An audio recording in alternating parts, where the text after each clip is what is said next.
नमस्कार दोस्तों, मैं हूं पीयूष जवेरी। आज हम सीखेंगे subject English standard 9 poem number 1 the river. दोस्तों, जल है तो जीवन है। सभी जीवों का आधार जल है। जल बिना पृथ्वी पर किसी भी प्रकार की जीव सृष्टि संभव नहीं है। जल प्राप्ति का मुख्य स्रोत नदी है। नदी को लोक माता कहा जाता है। नदी का धार्मिक महत्व भी बहुत है। तो ऐसी नदी का बहुत ही खूबसूरत वर्णन इस काव्य में किया गया है। तो शुरू करते हैं। Poem number 1 the river. River, river, little river, bright you sparkle on your way over the yellow pebbles, dancing through the flowers and foliage, glancing like a child at play. Translation. Poem number 1 the river, नदी। River, river, little river, नदी, नदी, छोटी सी नदी। Bright you sparkle on your way, तेजस्वी बन के अपने रास्ते पर चमकती हुई। Over the yellow pebbles, dancing, पीले रंग के छोटे से पत्थरों के ऊपर से नाचती हुई। Through the flowers and फॉलेज glancing, फूलों में से निकलती हुई और पौधों के पत्तों में से देखती हुई। Like a child at play, जैसे एक छोटा बच्चा खेलता हो ऐसी। यानी ये नदी जब छोटे से बच्चे की तरह खेल रही हो, तब ये छोटी सी नदी तेजस्वी बनकर उसके रास्ते पर चमकती है। पीले रंग के छोटे से पत्थरों के ऊपर नाचती हुई, फूलों में से निकलकर पौधों के पत्तों में से देखती है। इस तरह से खेलते खेलते ये नदी आगे बढ़ रही है। Next paragraph.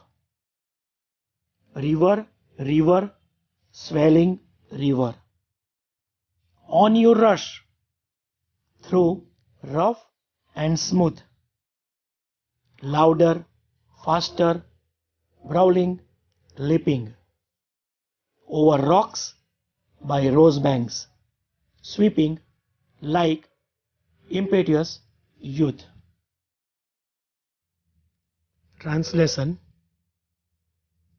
River, river, swelling river, नदी, नदी, उछलती नदी। On you rush through rough and smooth, बहुत तेजी से दौड़ती हुई। उबड़ खाबड़ रास्ते या समतल रास्ते पर। लाउडर, जोर से आवाज करती हुई। फास्टर, तेजी से जाने वाली। ब्राउलिंग, जोर से आवाज करते हुए बहती हुई। लीपिंग, कूदती हुई। ओवर रॉक्स, पत्थरों के ऊपर से होकर। बाय रोज बैंक्स, गुलाब से भरे हुए किनारों के ऊपर से होकर। स्वीपिंग, तेजी से दौड़ती हुई। लाइक इम्पेटियस यूथ, जैसे कि कोई ताकतवर या जुनून वाले युवक की तरह आगे बढ़ती हुई।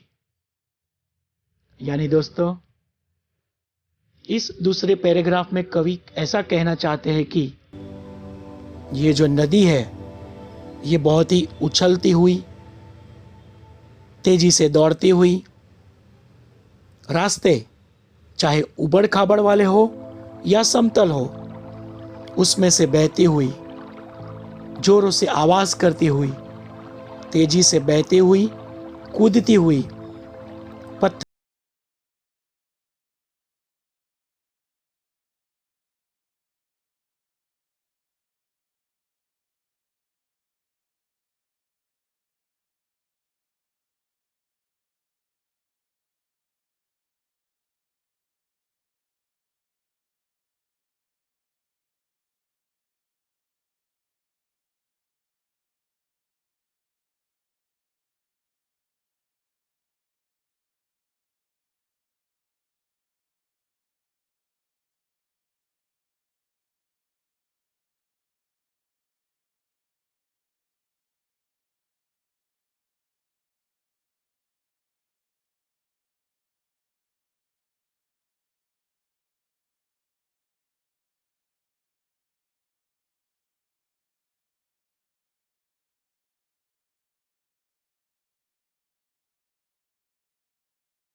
अंत। तो आसमान और धरती दोनों जहां मिलते हो, ऐसा आभास हो, ऐसी लाइन, ऐसी जगह। हैथ नेवर साउंडेड, जिसकी कभी भी आवाज नहीं आती हो, पानी के बहने की भी आवाज जहां पर नहीं आती हो। Sea that sail hath never rounded, वह समंदर जिसका सफर कभी रुकता ना हो। लाइक एटर्निटी, जैसे अनंत काल की तरह हो। तो दोस्तों, यहाँ नदी की बात करके उसकी अलग अलग अवस्था के बारे में बात करके कवि ने मनुष्य के जीवन की अवस्था के साथ नदी की तुलना की है। फर्स्ट पैराग्राफ में नदी जो खिलखिलाकर बहती है, ऐसी नदी को छोटे बच्चे की तरह, प्लेफुल चाइल्ड की तरह बताया है। जैसे छोटा बच्चा नटखट मस्ती करने वाला हो, ऐसे छोटे से बच्चे के बचपन की तरह नदी बहती हो, ऐसी बात की है।